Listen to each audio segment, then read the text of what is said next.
My name's Neil. Lovely to see you. I wrote a story all about a theatre. All about a theatre mouse, actually. This is my story, and it's called Freddy's Big Break. Hope you enjoy this. A silence filled the theatre. It was a silence that seemed to last forever. The audience, who had hung on every word so far, were visibly gobsmacked as they focused on the mouse in the strange costume. Mouths open wide by all of the stage crew and the audience alike. However, it wasn't just the stage crew and the audience that were speechless. So was Douglas. He looked down at Freddy dressed like this and couldn't think of any of his words. He had to do something, or this could be the biggest mistake of his life. He was just about to speak when he heard a dull muttering in the audience, followed by a few giggles, then a few more, and suddenly, total hilarity. The audience were in fits of hysterics, and when they stared at the small white mouse dressed head to toe as a cat. "What's going on?" whispered Douglas through his teeth. Freddy couldn't reply. He was frozen to the spot.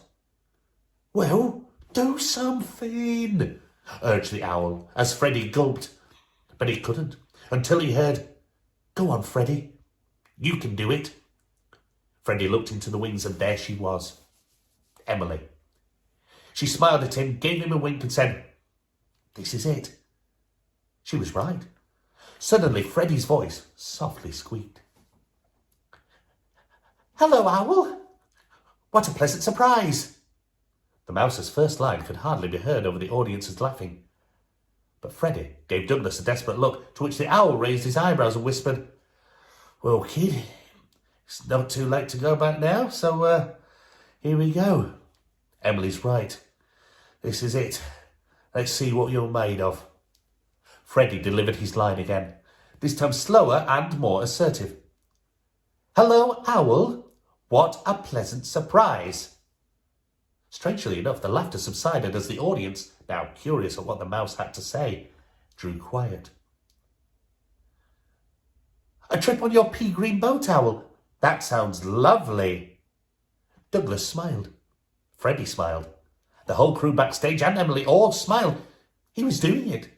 Slowly, the audience began to become enthralled once again. "Come, pussycat," said Douglas proudly. "Jump on board and let's enjoy this river together."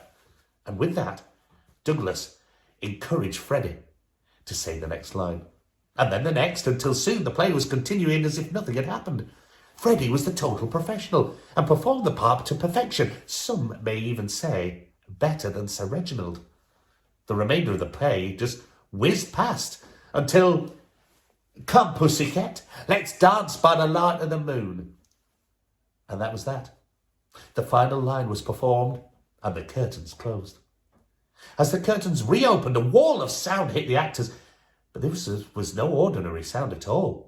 This was the ultimate sound that Freddy had dreamed of all his life, the sound of an audience's applause. Douglas and Freddy both took their bows to cheers, clapping, and shouts of "More! More! More!" Bravos and encores filled the room. The mouse was so excited that his smile was so big everyone could see how much this experience had meant to him, especially Emily. "You did it," she said, as he came into the wings. She had never been so proud.